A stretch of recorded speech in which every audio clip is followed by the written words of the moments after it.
opportunity to submit questions. You might already be scribbling, those who are here in the first panel, to know that's what's happening. There'll be some folks going around to bring those questions up to me, and I will do my best to help the panel get through as many as possible.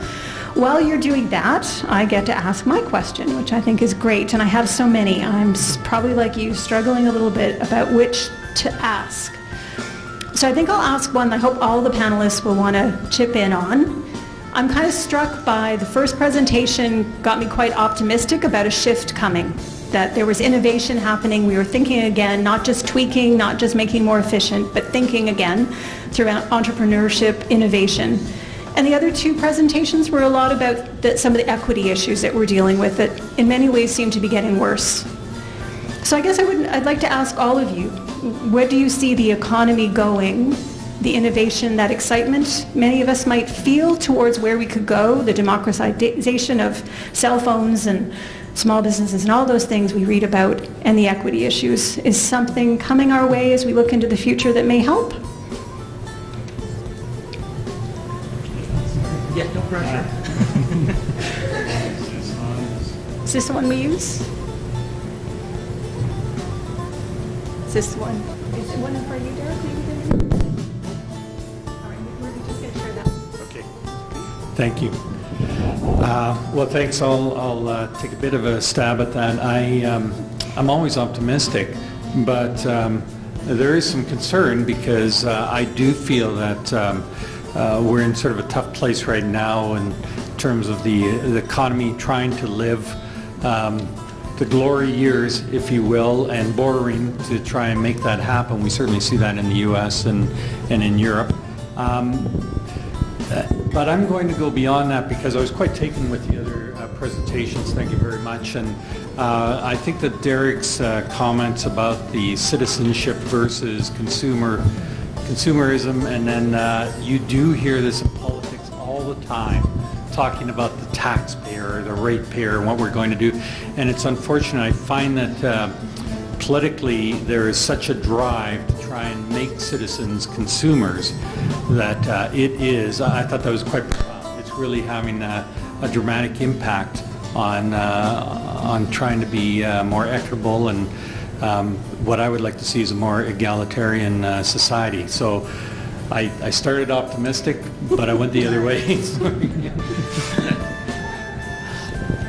I think that makes us the wet blankets. You're very welcome. So if you want optimism, and then here's the optimism. I want to go on a book tour. What I want to do is I want to close a food bank, I'm going to write a book about it, and then I'm going to go on a book tour. And the nice thing about that is that I will be able to travel the world and say how we did it. Not how I did it, but how we did it. So when we talk about these things, there is a lot. There's enough food to feed everybody. Farmlands nowadays, they're 4 times the production than they've been in history. And to the advantages that we have in our community, we know how to feed people. The issue is transportation often, or the food is here but not there. I'm often asked, oh, that person scammed you, they got food for free. And my response, typically, tongue-in-cheek, is that if the best thing that family could do today was scam the food bank for food, I think they've got bigger problems to deal with. But the neat thing about that is it immediately cuts through a whole bunch of the stuff to say this is the right thing to do. We need to do this properly, and in a way where we break down some of the barriers by saying, you know what, here, have some free food. But while you're here, can we talk to you about other services? Can we talk to you about mental health? Can we talk to you about after-school care? Can we talk to you about employment or training or dentures, whatever is on your mind? And we don't stop long enough to do that. And I'm pleased to tell you that more people are stopping to do that. They're stopping to ask about what kind of toothpaste you used on your dentures. For the record, don't use normal toothpaste because it erodes the dentures and the enamel and things like that in it. Use the special denture paste. And from my father, he says, don't use that gooey pink stuff because when you try and clean your plates, it's hard to get out. You should probably use that funny plate thing too. These are the things you learn about food, and these are the things you learn because you had a conversation. And I think that's important. There is a future, it is optimistic, and we're doing that now.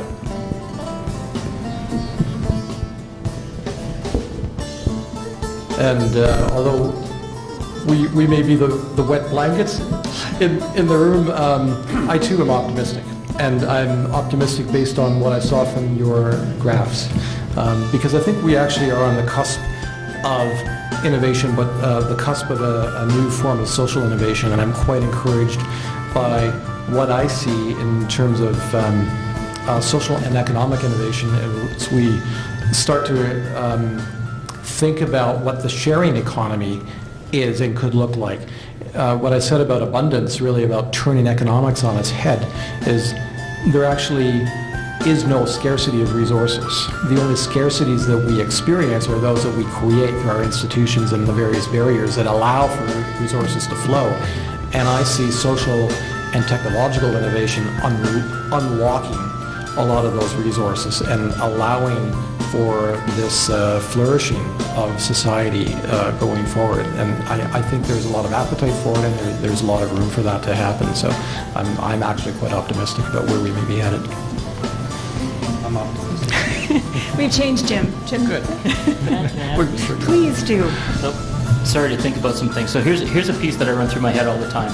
In a day and age of technology and data, we have all this data and all this mining. So I'd like to put this in front of you because this is the one I sort of throw out there. If we took the data that exists in the social sphere of agencies and things like that that are working every day to improve our community, and we take a subset of that and we say, you know what we want to do, and here's the vision, so work with me for a second. We want to take this data and use it to help individuals and families traject their lives through either difficult perspectives or things that they're not aware of. So take that information when they come to the community center and say, this is what's going on, and use it to put in front of them, as Facebook or Google would, put an ad in front of them. This could be your next stop, and how can we make that connection? So in the food bank, that's my goal. I want to become the Facebook. We want to become the Facebook of data, because the amount of information we have on people and what their needs are can actually provide the algorithm for social change. And that means that fewer people will go to a food bank or to cups or to the drop-in, wherever you choose, and more people will get the resilience they need because we've had that conversation using data. Thank you so much. It just happened. I just got inundated with great questions. So well, let's just start with this one because it's fun. Jim, this one's for you. Starting off with how much they enjoyed your historical tour, and now they're curious about what your students are learning about other elements that are contemporary economy, such as the local living economy, which seem to have the acronym LLE, and social return on investment, social enterprise, and caring about the triple bottom line, all those economic things. Thanks so much for whoever posed that question. It's, the great thing about being at a university is it's a learning environment, and we learn, it seems, as much as the students. And in fact, on these topics, it is very much the students who are coming to class and saying they want to learn about social innovation, and they want to learn about how they can make a difference in the world. And let me tell you this, I actually survey students when they first come in, and I ask them, one of the questions is, why did you come to a business school? And I got to tell you how wrong I was, because I thought the right answer would be because my parents told me to. But that actually is about number 5. But actually tied right at the top, statistically tied, is I want to make a bunch of money and I want to make a difference in the world. And so I actually get them all together and I ask them, well, how can that be? Explain this to me. And a lot of it is the same people. And their idea is, and if it isn't, people think, well, if I'm going to make a difference in the world, I have to understand how it works, which means getting a business degree in their mind.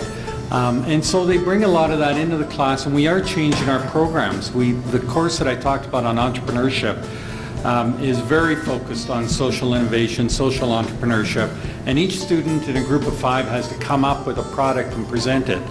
And last year, the 12 finalists, 9 of them were social entrepreneurship ventures. And so it's really encouraging to see, and we have brought in new faculty that really promote that idea, and I'm hoping it'll be transformational in terms of the output we see in the next generation. Thank you so much. The next question, I think, is sort of in a similar theme, and these both represent to me how much this audience knows about and cares about our institutions. So, University of Calgary, the Academy, and also social services, community agencies. So, James, this one's for you. Could you talk about, in terms of programming, are people right to have the perception that people need a car to come to the food bank, that the food you provide to people isn't healthy and could be better? Well, I'm sure it's one of your favorite questions, so let's hear it. There's a loaded question. So in no particular order, transportation. To be very blunt, the city is not built for people moving in Calgary, point blank. You can go from A to B in certain areas. No matter where you are, and we've seen this in other ventures, nobody wants either low income, those people, or whatever it is in their community. So transportation becomes a huge barrier. In the case of the food bank, you don't need a car. You can come to the food bank as a destination, or you can go to one of multiple depots. You can go to one of our 235 partner agencies who can actually direct you and give you root cause support. So when we look at the city, although we could look at a better way of transporting individuals around, for us it's more of a question of how do we get to the people, how do we get the food to where the people are? How do we move it from a centralized area or a somewhat decentralized area to a part of Calgary where we have demand? Unfortunately, looking at 15 years of information on our part, there is no one part of Calgary where we could say, let's build something here because we would hit everybody. Food bank and food poverty exist across Calgary. So you can't just say, oh, it's all going to be in the northeast or the southwest. It isn't. It's scattered equally around the city, and it scatters as it grows. From a quality perspective, general rule, would you eat it? I think has to be everybody's rule when you look at your food. How many of you have leftovers in the fridge tonight that you're going to open up and do that sniff test? And you go, oh, wait a second, that doesn't smell right. You get rid of it. When we're looking at the volumes of food that we share, there's only about 100 agencies and about 140,000 people. We have a very strict food handling, food safety rule, which is you will get good food, not garbage. If you wouldn't eat it, we ask our volunteers, would you eat that?